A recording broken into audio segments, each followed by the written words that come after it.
This explainer is based on Chapter 7 of Laws of Life, Book 1, Ditch the System, Design Your Life by Jack Spirko. Look, what we're diving into today isn't just some abstract theory. You need to treat this like a highly guarded, decrypted file. We're running a massive system diagnostic on modern society, and honestly, the results are alarming. Most of us are walking around running passive software, code designed by someone else completely for someone else's benefit. So today, right now, we are initiating the Chapter 7 override protocol. I want you to treat this information like a leaked blueprint, literally a manual for breaking out of mainstream society's control grid. The author, Jack Spirko, drops a pretty brutal reality on us. The system you live in, the whole path you've been told to follow since day one, it's not designed for your liberation. No way. It's built from the ground up to keep you compliant. We're going to decode the foundational architecture of this massive system, and more importantly, we're going to give you the exact tactical steps to hack your way right out of it. Just listen to this quote. It pierces straight through our whole illusion of independence. Society tames the wolf into a dog, and man is the most domesticated animal of all. It's heavy, right? But that is the core operating system most people are running on right now without even a clue. We walk around thinking we're completely free, but thousands of generations of societal conditioning have literally bred the wildness right out of us. We're stuck running passive software. But hey, the sheer fact you're watching this, it means your system is finally starting to wake up. So I've got to ask you a direct terminal screen query, and it's going to sound a bit ridiculous. Are you smarter than a pig? I know, kind of insulting, right? But stick with me, because this is a critical system diagnostic. I want you to really force some immediate self-reflection here on your own level of societal compliance. Because to actually understand how the control grid operates, we have to look at the two main ways humans manage intelligent life. And believe it or not, it basically comes down to a choice between two very different animals. Yeah, it all comes down to the cow versus the pig. Let's look at the cow first. The cow is fully domesticated. Its tameness is literally bred into its genes. You could string up a wire without any electricity, and the cow won't even test it. It just stays inside the wire completely unquestioning. But the pig? The pig is a whole different story. Sure, it might act tame if you rub its belly, but underneath, it is feral. It's calculating. You put a pig behind an electric fence, and I guarantee you it will test that wire. And the exact second that power drops, boom, the pig executes a jailbreak.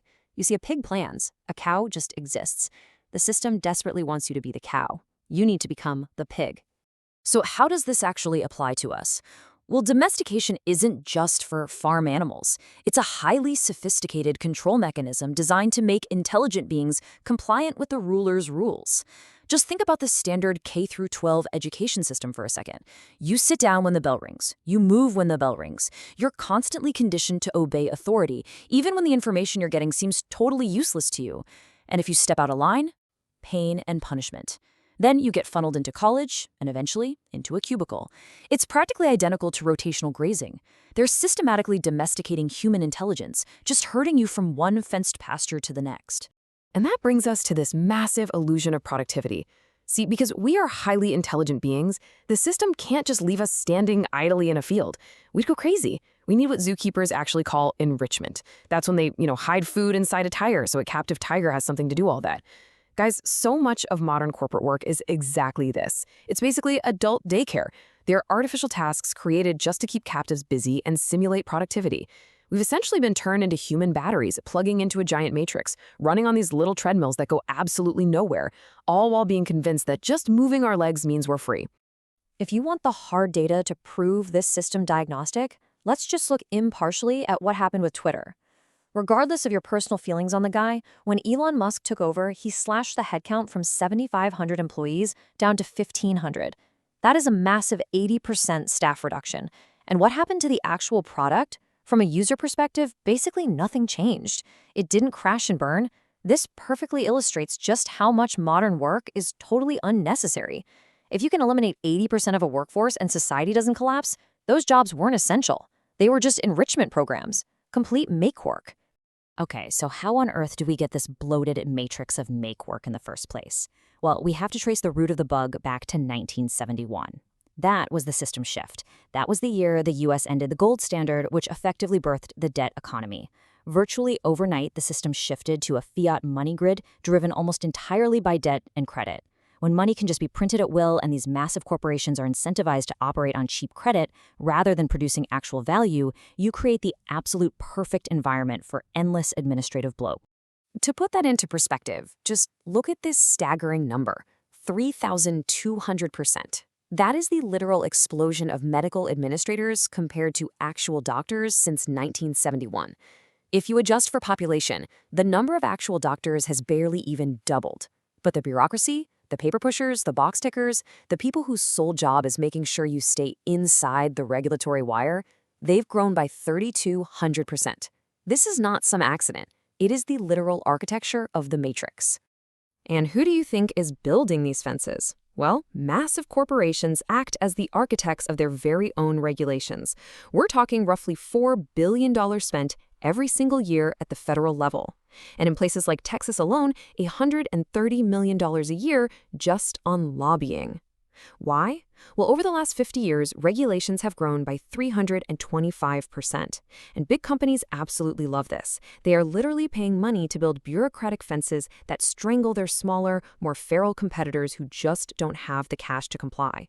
Those regulations, that is the electric wire.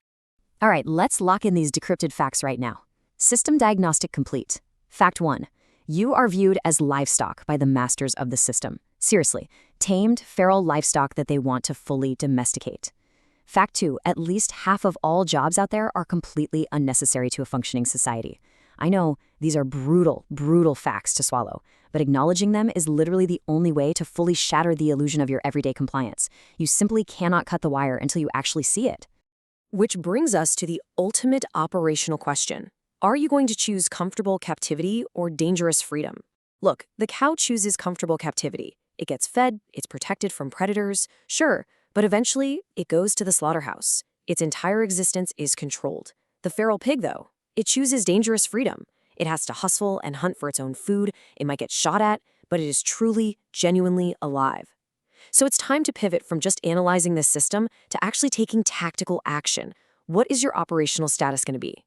Now, we have to acknowledge a pretty fundamental truth here. We are all born into captivity. Think about it. When you're a baby, they put you in a crib. That's basically a little jail. Then you graduate to a playpen. Literally a pen. But here's the thing. That initial captivity is 100% required for your survival. Your parents kept you captive so you wouldn't just wander out into traffic. But the ultimate goal of any intelligent life form, and honestly, any good parent, is to eventually execute a full jailbreak. The real problem is that society essentially hijacked that natural process, and they just seamlessly moved us from a playpen straight into a cubicle. So how exactly do you get out? Well, freedom isn't just a single cinematic explosion where you walk away from your boss in slow motion. It's actually a series of calculated, tactical perimeter breaches that continuously expand your operational territory. First, you break out of the 1/20th acre pen, and you find yourself in a 1-acre pen. Okay, you're still in the system, but hey, you've got a bit more room to maneuver. Then you breach the next wire, and boom, you have 5 acres, then 100. You just keep scanning for weaknesses, over and over, until you finally breach into total, completely undefined wilderness. Section 1, the herd protocol, tactical escape plan. This protocol is the leaked blueprint for escaping the system's complacency. Look, if you are sick and tired of living like a cow, just chewing cud within the fences of a life you didn't even design, this is your step-by-step tactical escape plan. Step 1, habits. You absolutely have to break the mold. The fences keeping you in aren't just external government regulations. They're your own unconscious routines. You've got to spot the herd's comforts. You know, that steady paycheck that keeps you just comfortable enough to not seek anything better, or the binge watching that literally sedates you. Then, step 2, escape. This is where you channel your inner feral pig. You scout the perimeter. You pinpoint the weaknesses in your current system. Now, you don't just blindly quit your job in a blaze of glory. You meticulously design your breach. You build a side hustle. You calculate the exact risk. You plot your move. Moving on to step 3, reversion. Understand this. Once you finally make a breach, the system and the herd will actively try to pull you back in.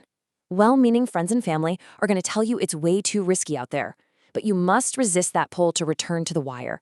Their fear is not your reality. And finally, step 4, design. You didn't break out just to barely survive. You broke out to truly live. Now you must create your own pasture.